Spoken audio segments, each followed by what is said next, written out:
What's going on, guys? FST back at it with another video talking some NFL. Here to talk about Chicago Bears. And as we all know, the 2021 NFL season for the Bears has been an absolute disaster, and it is over at this point, okay?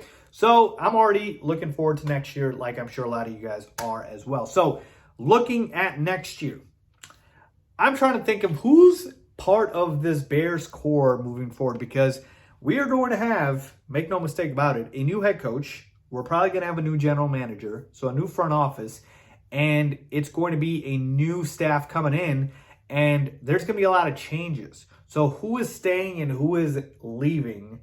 That's the important thing here that I want to talk about, because when I take a look at this Bears core, there's a lot of question marks on who deserves to stay, who doesn't, all right? Contractually, yes, there's some guys that are under contract you have to keep, some guys you can't get rid of.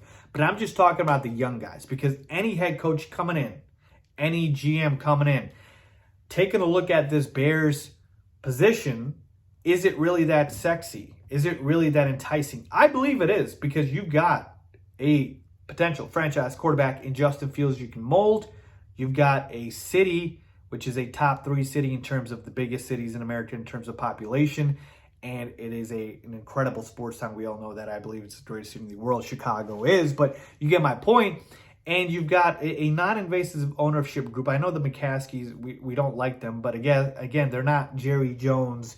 They're not guys like that where they will, be very invasive onto this new GM or coach to let them do their thing. So that's an appealing thing. And if you win in Chicago, you're immortal.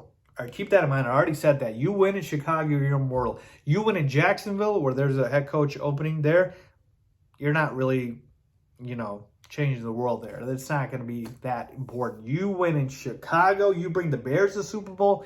Oh, baby, now we're talking. So let's discuss who is part of this Bears core for this new front office and this new coach. All right, here we go. We've got the whiteboard here behind us, and I'm going to break down who's part of this Bears core moving forward. And we're going to do 3 categories here, okay, for you guys. So we're going to do absolutely. We're going to do probably. And we're going to do maybe. Okay? And the reason I'm breaking it down into these 3 is because all of these guys are in consideration for the core, and we're not even going to talk about some of the older guys. Like, we know for a fact, even though Khalil Mack is really good, he is not that young anymore, and he's not going to be part of the Bears core for the next 5 to 10 years. Neither is Allen Robinson, who could be not part of the Bears next year. So it's the young guys that we're talking about, right? And of course, we got to start off with the absolute guarantee, which is Justin Fields. He is what makes everything go as of right now. He's going to be the guy that's going to attract the head coach, the GM. They're all going to want to mold Justin Fields, and he has a chance to make Chicago Bears football relevant for the next 10 to 15 years if he pans out to be the franchise quarterback that we all expect him to be. So Justin Fields is a no-brainer. Next one on here I'm going to put is Jalen Johnson, all right? Jalen Johnson has been an absolute stud in his first 2 years in the NFL. He's only getting better, one of the best young cornerbacks in the NFL, and it's a position that's hard to fill, folks. So when you have guys that are good, you got to keep them. So Jalen Johnson, part of that as well. Next up, Roquan Smith, the most underrated player in football, I believe, keeps getting snubbed for the Pro Bowl. I have no idea how, but Roquan Smith absolutely is part of the Bears core moving forward. He's going to be part of this, leading this Bears defense really for the next 10 years, I believe. Okay?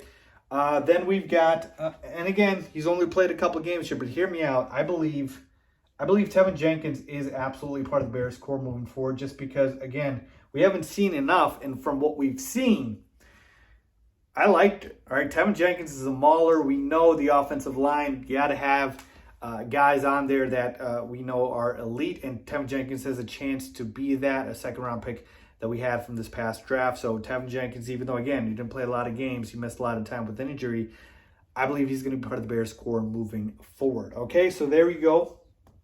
That's 4 guys. And then there's guys that I believe are debatable here. Look, I could put Cody Whitehair, who's been a staple on the offensive line for a few years now. And I like Cody Whitehair, and I do think he's part of the core moving forward. So I'm going to put him there because of a position of need, just because we know how important the offensive line is and how important it is to fill that. So let's move on here and see if there's any other guys. And you might notice I left off a few guys, and there's a reason why. So in the probably, I'm going to put Cole Kmet here.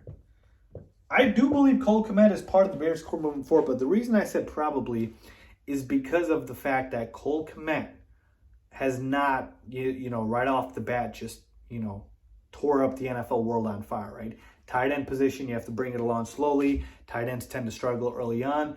So Cole Kmet has slowly improved, and he will probably be part of the core moving forward. But he hasn't done what a guy like Jalen Johnson has done, or a guy like Roquan Smith has done, which is just, they're good, and they're part of that core moving forward. They're elite. They have a chance to be elite. I think Cole Kmet can be a very solid tight end. I don't know if he can be elite. So that's why I'm saying he's in the probable category. All right? That's why I don't want to put him in absolutely. Next up, Darnell Mooney. Same thing. Do I like Darnell Mooney? Yes. Do I think Darnell Mooney has a chance to be very, very good? Yes. Do I think Darnell Mooney has a chance to be elite and, top 10, top 5 at his position? No. I think he's the number 2 receiver in the NFL. A very good one at that, but that's it. So to me, is he replaceable? Yes.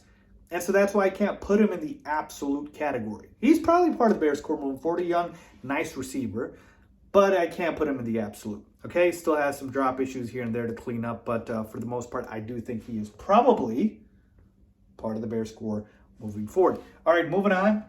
David Montgomery. Now you might be like, Faiz, Monty's good. Monty's good. He's probably a top 10 running back at his position. Why the heck is he not an absolutely? Well, hear me out. It's really to do with position. There's a chance we don't pay David Montgomery because he's a running back and you just don't pay running back. So that's why I can't put him in absolutely, folks. Unless you're like, Barry Sanders or something like that. At this point, nobody pays running backs, right? Christian McCaffrey got paid and then he got hurt. It's just a position where, it's hard to make an investment there because those guys get banged up. Those guys, struggle staying healthy because it's such a brutal position to play. I like Monty. He's also solid, and that's why I'm saying he's probably part of the Bears core moving forward, but I can't say absolutely. Okay? All right.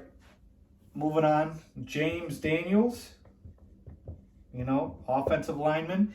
And you know how important that position is. Again, he hasn't shown to be elite at the position, but he's a very solid, serviceable offensive lineman. He's still young, so that's why I've got him in probably. All right. This is another guy I debated a lot with. Eddie Goldman. He's still only, I believe, 27. Still a very good D lineman, so you could maybe put him in absolutely, but I put him in probably just because we don't know if the Bears do consider Eddie Goldman as a guy they'll keep for a very, very long time. So I'm going to just say probably for Eddie Goldman. I do think he's got a chance to be part of the core. Okay, now we've got the maybes, the guys that are on the cuff where I'm thinking maybe, maybe not that they're going to be part of the core. First guy, Khalil Herbert. Look, Khalil Herbert looked really good, had a lot of juice, no pun intended, that's his nickname, when he ran the football. But for me to say that he is, absolutely part of the core, I can't do that. For me to say probably, can't do that either because Monty's there. And again, running back position is just too replaceable of a position, folks. And it's just not a position that teams heavily invest in.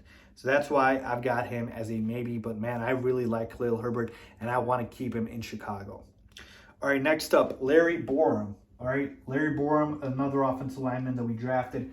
I could put him in probably, but again, we got to see more. I like what I saw from Larry Borom.